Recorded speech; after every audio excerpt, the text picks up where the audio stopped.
पृथ्वी की आंतरिक संरचना, जिसे इंटीरियर स्ट्रक्चर ऑफ अर्थ बोलते हैं, इसकी जानकारी हमें कुछ अलग अलग स्रोतों से मिलती है। यानी कि दो मुख्य स्रोत होते हैं, जिसमें पहला है प्रत्यक्ष स्रोत यानी प्रत्यक्ष साधन, जिसे डायरेक्ट सोर्स भी बोलते हैं, और दूसरा है अप्रत्यक्ष साधन, जिसे इनडायरेक्ट सोर्स बोलते हैं। बात करेंगे प्रत्यक्ष साधन की, जिसमें ज्वालामुखी या वोल्केनो आते हैं। वहीं खनन और माइनिंग, ड्रिलिंग जैसे साधन भी हैं। बात करें कि अभी तक का सबसे डीपेस्ट ड्रिलिंग कहाँ पे किया गया है, तो कोला पेनिनसुला में, जो कि रसिया में स्थित है। और अभी तक हमने पृथ्वी में लगभग 12 किलोमीटर डीप ड्रिलिंग किया है। बात करें माइन की, तो सबसे गहरा माइनिंग पोनिंग में किया गया है, जो कि साउथ अफ्रीका में स्थित है। यह जो सबसे गहरी माइनिंग है 4 किलोमीटर की, जिसे पोनिंग गोल्ड माइन के नाम से जानते हैं। बात करें भारत में सबसे गहरे माइनिंग की, तो यह कर्नाटक में कोलार गोल्ड फील्ड माइनिंग है, जो कि 3200 मीटर गहरा है। बात करें एक बार इनडायरेक्ट सोर्सेस की, यानी अप्रत्यक्ष साधन की, तो उसमें तापमान, दबाव, घनत्व, गुरुत्वाकर्षण, चुंबकीय क्षेत्र और वहीं भूकंपीय तरंगें भी आती हैं। अब चलिए एक एक करके इनको जानने का प्रयास करते हैं। सबसे पहले तापमान यानी टेम्परेचर की बात करें, तो जैसे जैसे हम लोग पृथ्वी के आंतरिक भाग में जाते हैं, तो प्रत्येक 32 मीटर पर 1 डिग्री सेल्सियस की वृद्धि होती जाती है, और यह केवल 8 किलोमीटर तक ही होता है। उसके बाद टेम्परेचर इतनी तीव्र गति से नहीं कम बढ़ती है, फिर यह वृद्धि दर कम हो जाती है। बात करें दूसरे घनत्व यानी डेंसिटी की, आंतरिक भाग की ओर जाने पर घनत्व बढ़ता जाता है। अगर बात करें तो हमारी पूरी पृथ्वी का औसत घनत्व 5.5 ग्राम प्रति क्यूबिक सेंटीमीटर है, जो कि पूरे सौरमंडल में हमारे सर्वाधिक घनत्व वाला ग्रह है। बात करें हमारे क्रस्ट की, तो हमारे क्रस्ट का जो घनत्व है वह 2.5 से 3 ग्राम तक प्रति घन सेंटीमीटर में है। और बात करें कोर की, तो 13 ग्राम पर सेंटीमीटर क्यूब है, और इसका कारण है भारी पदार्थों का पाया जाना। बात करें अगला पैमाना दाब यानी प्रेशर का, जो कि आंतरिक भाग की ओर जाने पर बढ़ता ही जाता है, जिसमें सर्वाधिक दाब हमारे कोर का है, क्योंकि यह सबसे आंतरिक भाग है। अब बात करेंगे अगले टॉपिक गुरुत्वाकर्षण की, यानी ग्रेविटी की। तो द्रव्यमान के कारण गुरुत्वाकर्षण में अंतर होता रहता है।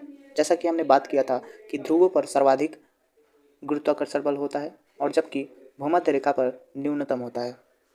अगला टॉपिक है हमारा भूकंप तरंग यानी सिस्मिक वेव। यह हमारे पृथ्वी के आंतरिक संरचना को जानने में बहुत ही बड़ी भूमिका अदा करता है।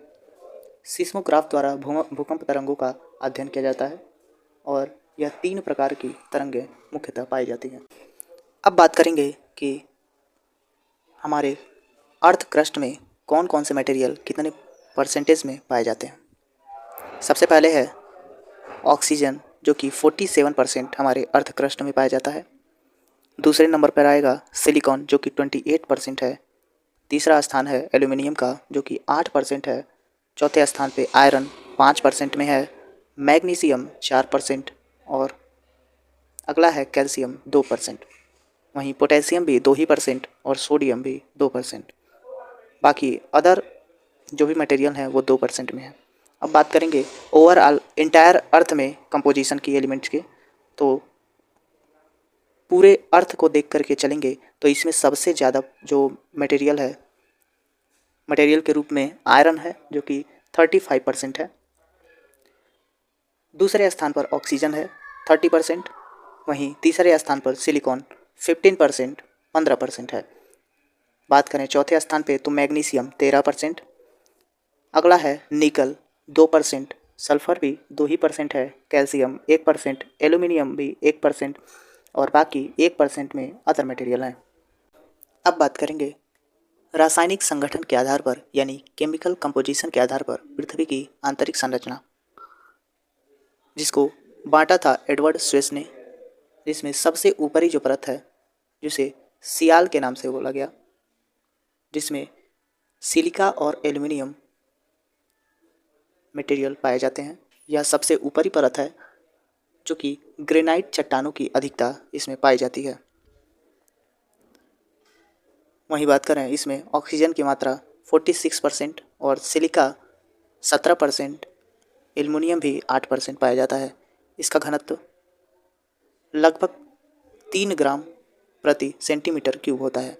वहीं बात करें दूसरे लेयर की, जिसे सीमा नाम दिया गया, सीमा मतलब सिलिका प्लस मैग्नीशियम, यह मध्यवर्ती परत है। यह बेसाल्टिक यानी मैफिक चट्टानों की अधिकता यानी क्षार या बेसिक लेयर है और इसका जो घनत्व है वह 2.9 से 4.75 ग्राम पर सेंटीमीटर क्यूब है। बात आती है सबसे निचले परत की, जिसे नीफे नाम दिया गया। नीफे का मतलब निकिल प्लस लोहा। ठोस व भारी धातु से निर्मित यह सबसे निचला परत है और यहीं से चुंबकीय क्षेत्र की उत्पत्ति होती है। इसका घनत्व सबसे अधिक 11 से 12 ग्राम पर सेंटीमीटर क्यूब होता है। वहीं दूसरी तरीके से आंतरिक परतों का विभाजन हुआ, जिसमें सबसे ऊपर का लेयर 0 से 100 किलोमीटर तक स्थलमंडल, जिसे लिथोस्फीयर के नाम से जाना गया, 100 किलोमीटर से लेकर 2880 किलोमीटर तक पायरोस्फीयर के नाम से जाना गया। वहीं बात करें सबसे निचला परत बायोस्फीयर, जो कि 2880 किलोमीटर से लेके 6371 किलोमीटर तक का परत था। इसी तरीके से फाइनली पृथ्वी की आंतरिक संरचना को क्रस्ट, मेंटल और कोर के रूप में विभाजित किया गया। अब देखेंगे IUGG, जिसका मतलब international union for geodesy and geophysics होता है। इसके अनुसार पृथ्वी की आंतरिक संरचना को देखेंगे। इसके अनुसार सबसे ऊपरी परत जो है वह क्रस्ट है।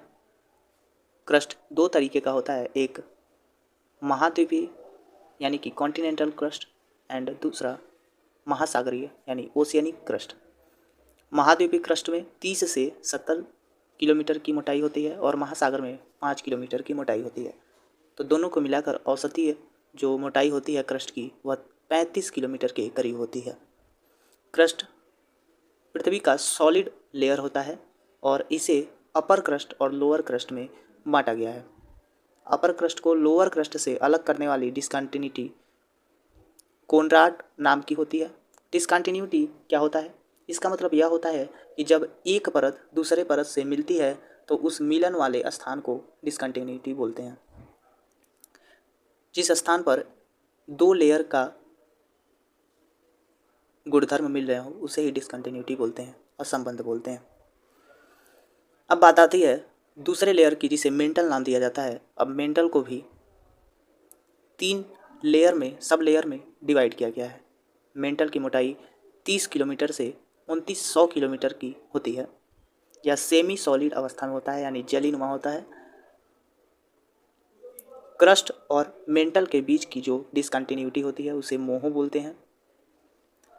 क्रस्ट और अपर मोस्ट मेंटल जो होता है उसके योग से लिथोस्फीयर बनता है। उसके ठीक नीचे दुर्बलता मंडल, जिसे एस्थनोस्फीयर बोलते हैं, और यहीं से ज्वालामुखी का विस्फोट होना शुरू होता है। इसे ही मैग्मा चैम्बर के नाम से जानते हैं। फिर इसके बाद आता है लोअर मेंटल। तो दुर्बलता मंडल यानी एस्थनोस्फीयर और लोअर मेंटल को अलग करने वाली जो डिस्कंटिन्यूटी होती है उसे रैपिटी बोलते हैं। अब मेंटल के बाद हमारा अगला और लास्ट लेयर जो आता है वह है कोर, जिसे हिंदी में क्रोड के नाम से जानते हैं। तो मेंटल और कोर को अलग करने वाली डिस्कंटिन्यूटी, जिसे गुटेनबर्ग डिस्कंटिन्यूटी बोलते हैं। कोर